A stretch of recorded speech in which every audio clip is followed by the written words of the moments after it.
So I'm out in the garden on January 30th and it's Saturday. It's pretty chilly out here. I think the high is in the 40s. And I've just got this garden bed sitting empty. I used it for cut flowers last summer. That's why it has the flower netting. But I am going to direct sow some fava beans today.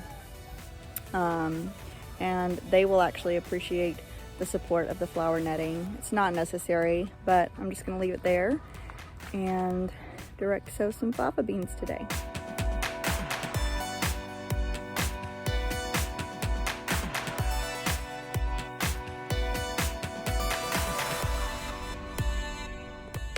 So I like to sow the heirloom Broad Windsor fava bean.